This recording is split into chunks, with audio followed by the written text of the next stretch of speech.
Teoría de la negociación. Negociaciones bilaterales y multilaterales. Una de las clasificaciones más tradicionales de los tipos de negociación es aquella que se basa en la cantidad de partes que participan en este tipo de procesos de toma de decisiones. Cuando tenemos negociaciones en las cuales participan dos partes esencialmente, hablamos de una negociación bilateral. Mientras que las negociaciones multilaterales son aquellas que involucran a múltiples partes. También se les llama negociaciones multipartitas. Veamos algunos de los rasgos esenciales de la negociación bilateral y la negociación multilateral. La negociación bilateral es la más sencilla de todas. Es aquella en la cual tenemos dos partes que están llevando a cabo el proceso de toma de decisión interdependiente. En su forma más simple, tendríamos una negociación de dos partes en torno a un solo tema. Este es el tipo de negociación que más ha sido estudiado y que incluso ha sido abordado a partir de la teoría de los juegos, como un juego de dos jugadores. La ventaja de la negociación bilateral es que nos permite, al estudiarla, ilustrar algunos de los conceptos esenciales de la negociación. Veamos algunos de estos conceptos.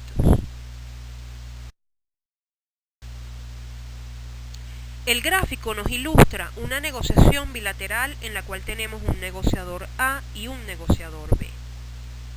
El primer concepto que deseamos destacar es el de zona de acuerdo posible. La zona de acuerdo posible, o ZAP, según sus siglas en castellano, viene a representar todo aquel conjunto de acuerdos que serían mutuamente aceptables para estos dos negociadores.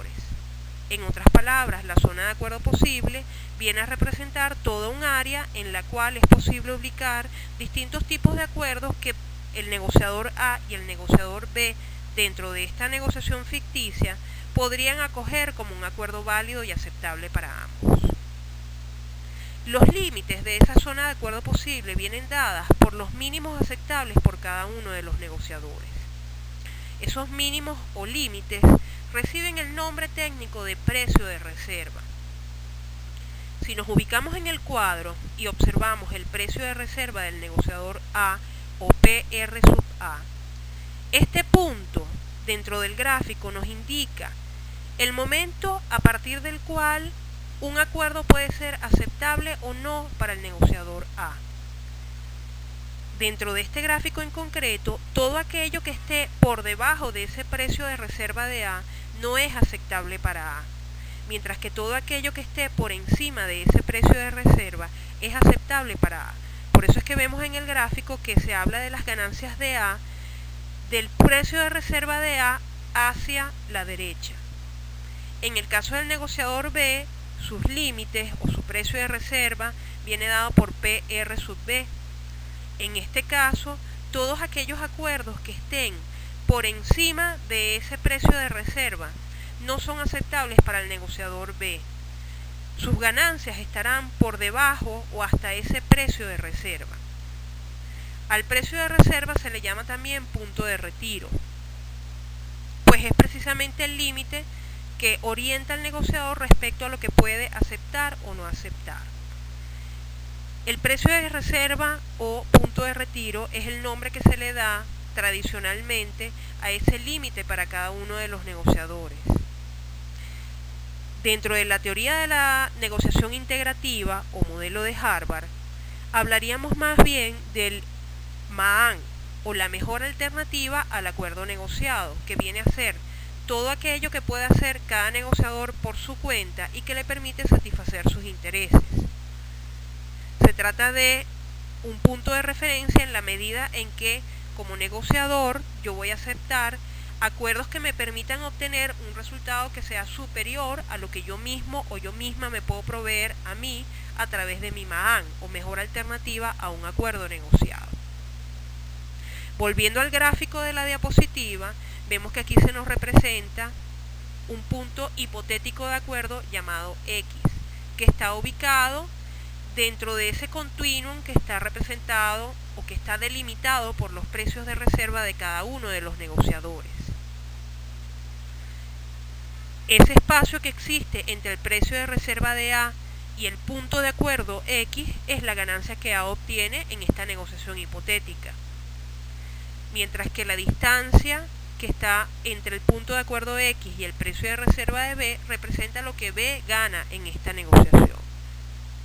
La mejor manera de entender estos conceptos es observándolos con un ejemplo muy concreto.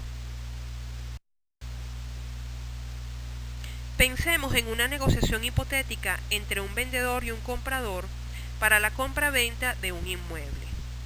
El vendedor representa en este caso al negociador A y el comprador al negociador B. La línea en rojo representa el precio de la propiedad, todos los precios posibles que podrían convenir estos dos negociadores. Si me ubico en la óptica del vendedor, todo vendedor tiene un precio mínimo de venta. En este caso es el precio mínimo al cual el vendedor está dispuesto a vender su inmueble. Cualquier precio por debajo de ese precio mínimo representaría para él una pérdida y por lo tanto no es aceptable. Entonces, el precio mínimo de venta representa el punto de retiro del vendedor, que en este caso viene representado por la cifra de 800.000 bolívares fuertes.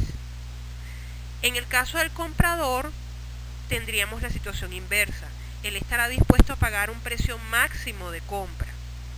Cualquier precio por encima del precio máximo de compra no sería aceptable, resultaría tremendamente costoso para él. Por lo tanto, ese precio máximo de compra representa su punto de retiro o su precio de reserva. En el caso que estamos tratando, el precio máximo de compra o precio de reserva del comprador viene representado por la cifra de 950.000 bolívares fuertes. ¿Qué es la zona de acuerdo posible? Bueno, la zona de acuerdo posible está constituida por el conjunto de precios que vienen dados por esos dos límites, el precio mínimo de venta del vendedor y el precio máximo de compra del comprador, que son los precios de retiro de cada uno de estos dos negociadores. En otras palabras, hipotéticamente hablando, cualquier precio que caiga entre los 800.000 bolívares fuertes y los 950.000 bolívares fuertes podría ser aceptable tanto para el vendedor como para el comprador. Entonces, todo ese conjunto de precios que oscilan entre estos dos límites constituye la zona de acuerdo posible en esta negociación en particular. Todo lo que el vendedor obtenga por encima de 800.000 bolívares fuertes es ganancia para él. Todo lo que el comprador obtenga por debajo de su precio máximo de compra es ganancia para él, porque es un dinero que se estaría ahorrando en tanto comprador. Supongamos que el punto de acuerdo X viene dado por una cifra de 875.000 bolívares fuertes. Bueno, esa cifra encaja perfectamente dentro de la zona de acuerdo posible. Le permitiría al vendedor tener una ganancia de 75.000 bolívares fuertes por encima de su precio mínimo de venta. Y le permitiría al comprador tener una ganancia de 75.000 bolívares fuertes también por debajo del precio máximo de compra. De esta manera muy sencilla podemos ver en qué consisten cada uno de estos conceptos: zona de acuerdo posible y punto de retiro para cada uno de los negociadores. Es relativamente sencillo pensar y representar la zona de acuerdo posible cuando estamos ante una negociación bilateral en la cual las dos partes negocian en torno a un solo tema. Hemos podido ver cómo funciona esto en el ejemplo que hemos colocado con anterioridad.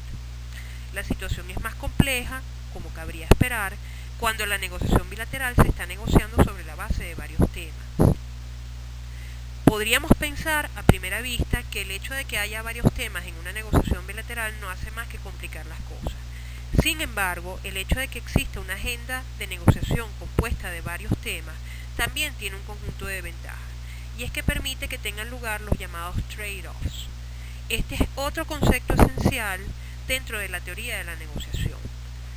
Trade-off se pudiera traducir como intercambio y viene a representar aquello que yo puedo ceder en un tema a cambio de ganar en otro tema que para mí es más importante. Cuando en una negociación bilateral o multilateral también, están inmersos varios temas, normalmente las distintas partes no tienen la misma intensidad de interés con respecto a todos y cada uno de esos temas, sino que hay algunos asuntos que les son más importantes o más prioritarios que otros.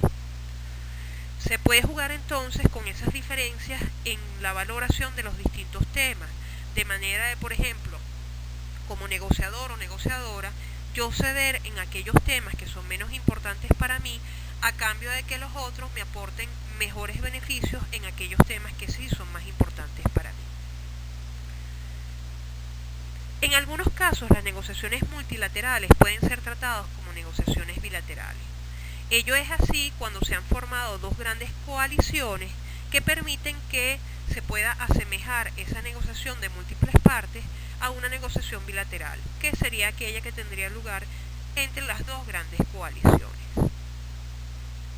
En resumen, esta breve incursión en la negociación bilateral nos ha permitido conocer tres conceptos esenciales dentro de la teoría de la negociación, que son el concepto de zona de acuerdo posible, entendida como todo aquel conjunto de acuerdos que serían aceptables para las partes de una negociación, el precio de reserva o punto de retiro, que representan los límites que le permiten a cada negociador establecer qué es lo aceptable o no para él en el marco de una negociación, y el concepto de trade-off o intercambio, que es aquellos aspectos o aquellos temas o aquellos intercambios que yo puedo establecer con base en la existencia de una variedad de temas dentro de una negociación.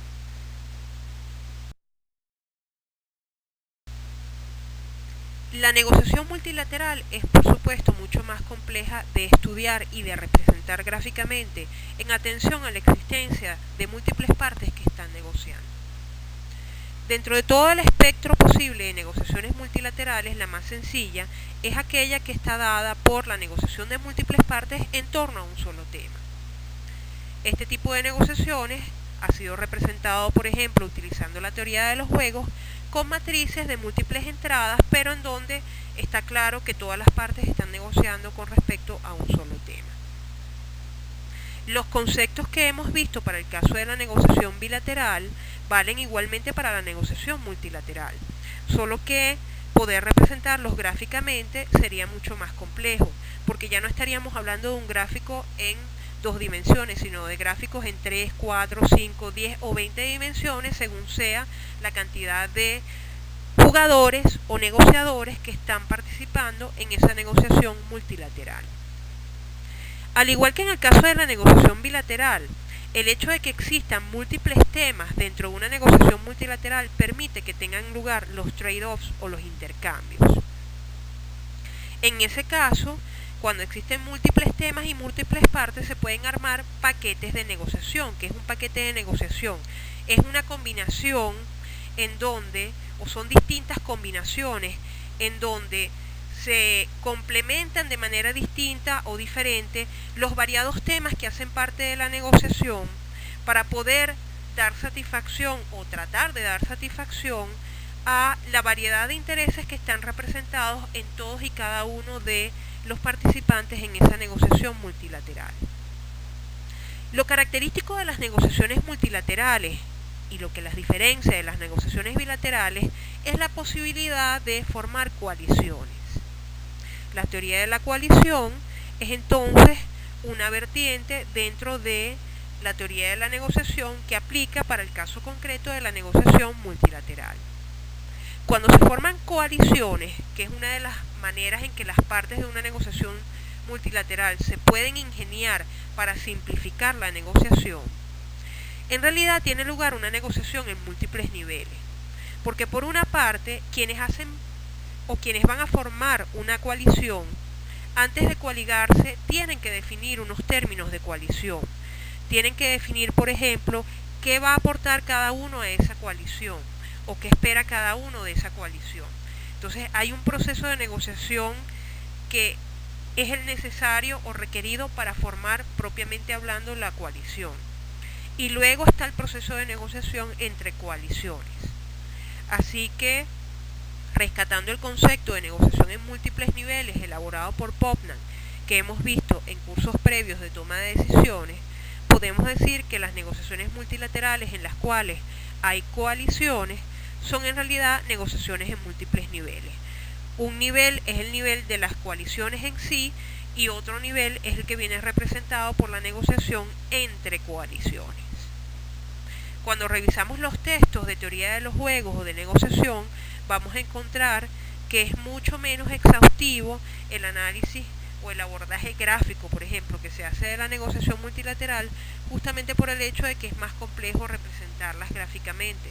Hemos dicho que tendríamos que hacer gráficos en múltiples dimensiones, en n dimensiones, siendo n el número de negociadores que estén participando en esa negociación multilateral.